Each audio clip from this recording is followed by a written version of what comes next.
Welcome back. Meyer Levin School for the Performing Arts in Brooklyn welcomed entrepreneur and reality TV star Ceaser Emanuel from VH1's Black Ink crew as a special guest at their town hall. Joining me now to discuss this interaction with students is the principal of Meyer Levin School for the Performing Arts, Jamie Hendrickson, and the CEO of Black Ink, Ceaser Emanuel. Thank you both so much for joining me. Thank you. Thank you. Now, Jamie, can you tell me a little bit more about your performing arts school? Absolutely.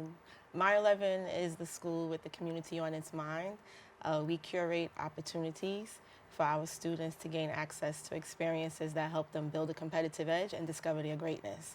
It's important that they have a plan before they leave us, even though it's a middle school.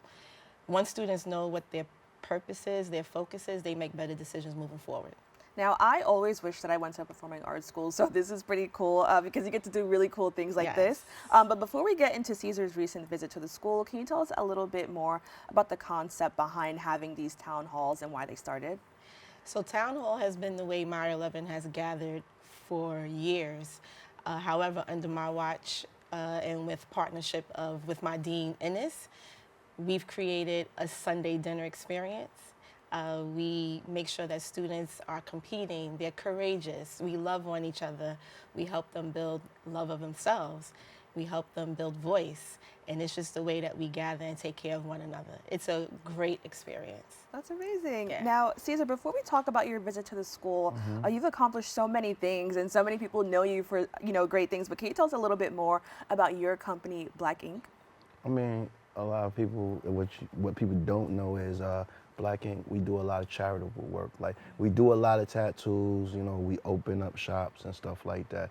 We try to show our people, basically, the culture. That's why I really open up all my tattoo shops in the hood, to show people, like, you can do it too. So with Black Ink and us doing everything as far as giving back and showing that we're part of the community is only right. Now, I understand that you believe education and community investment are vital for inspiring the next generation. Yeah. And even with what you said, just having your business, be, in urban areas throughout New York City, can you explain why that's so important? Because a lot of us, especially growing up, we always think the only way to get out of the hood is to be basically an athlete or a performer or entertainer. And sometimes that's not everything, you feel me? Especially with these kids nowadays, they think, oh, I get on reality TV, my life is golden. That's not how it is. What you're supposed to do is structure your life, and if you get there, cool. If you don't, you're supposed to have a plan B. Now, what I think is so cool is that it's about artistic expression in a way. Tattoos are a form of art, and it's showing, like as you mentioned, that it's not just about maybe doing sports or doing other things that we're used to seeing. That you can do things in art. Can you explain why that's important? And then you could also piggyback on why it's important for kids to see that. Because I feel like with art, especially in the minority culture, is really not put on a pedestal as far as other cultures. Like, we see artists making millions and millions of dollars, and you see artists building cities. They ask for artists to actually do art in cities.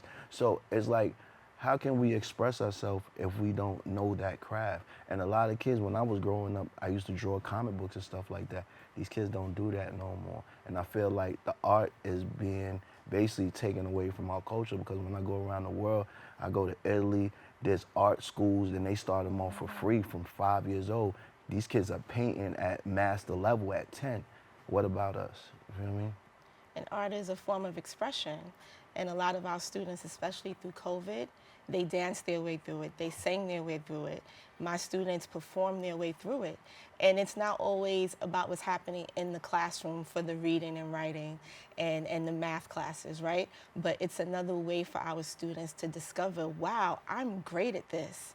And it's something, once they love it, they chase after that feeling. And it's important for them to develop all aspects of themselves, the academic, the sports, the performing arts, but even more important for them to develop their voice. And art is a way for us to speak our truth, our stories, our struggles, get through our trauma.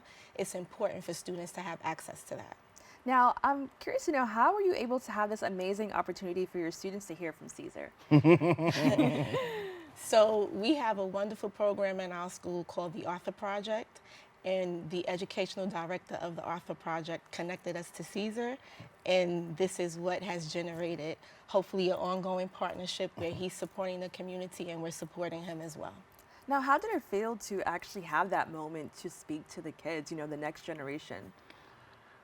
I'm not gonna tell you no lie. It was kind of something different because I'm used to talking to people, adults and stuff like that. To talk to the kids and try to keep their attention, I felt like I had to make sure that they want to hear something that they really want to hear. And most of the time, if it was me, I don't want to hear somebody preaching. I want to hear how you got it.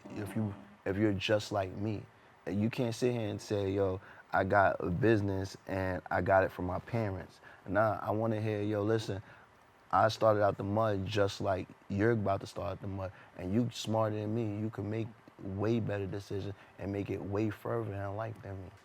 Now, one of your messages to the kids was that, your right now does not dictate your future. Why did you choose this particular message to share? Because you have to understand some of these kids are living in poverty and living in an environment that is just, they think that's supposed to dictate their future. And me coming from an environment that was basically, it was drugs and crime and all that stuff. And basically you have to understand, you don't necessarily have to be part of it. You could be the difference. Sometimes people fall in the, I want to be a follower. These kids need to be leaders. That's what we need nowadays, especially for the next generation, because we have 2-3 generations that was just followers. And now we have to see our world is turning around to a better place, and the kids are the future. Thank you so much for sharing that. Now, Jamie, how do you inspire students to dream big, and how do you provide them with the tools to achieve those dreams?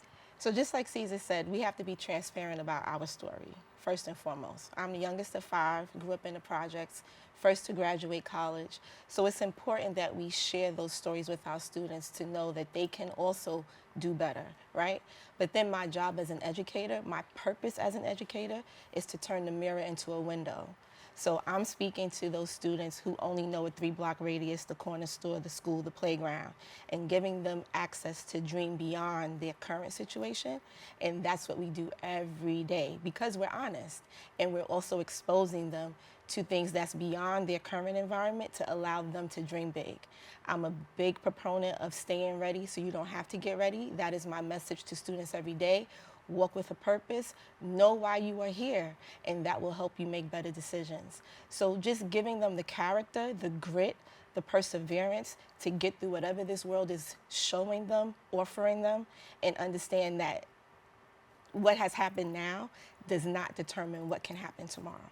And I want to add that I think for a lot of people in my generation, or probably before, we didn't have principals that looked like us and had, our same background. Can you explain, what impact that you've seen that have on the kids? So it's interesting, when I started teaching, I still dressed very corporate. I have a corporate background. But to connect with my students, I rock my sneakers. I wear my suits with my sneakers. I make sure that I'm encouraging them to love themselves. So it's important that they see you, but also know that it's okay to shift in between rooms, and it's okay to be yourself in every room, but showing up with the proper wears, hairstyle, gear, words, everything. So it's important that we are just honest with our students because we're going back and forth between environments, audiences, and we have to really meet them where they're at. And I'm curious to know, what has the feedback been from the students, after this visit? Listen, whenever someone that looks like us shows up and shares their story, it's powerful. He has encouraged students to reflect, students to dream beyond their right now, and it's important for our men to show up in education. I don't know if you know, but education is really ran by women, right? So it's important that our men show up and encourage our young men and our young ladies by sharing their story. So students are talking now because now they've seen another side of him other than what the TV has offered. He really shared something that was personal, and the students can relate to that, and it encourages them to do more for themselves. Well, I think this was a beautiful initiative. I love to see it. It's great to see, like, people who've done really amazing things come back to smaller communities and share their stories. So, and with that, I want to say thank you both, for sharing your story here with us in the Bronx. I know you're from Brooklyn, but we're all a New York City family. Yes. But with that, thank you so much for joining us. Thank you for having us. We have to take a quick break. We'll be back with more Open right after this.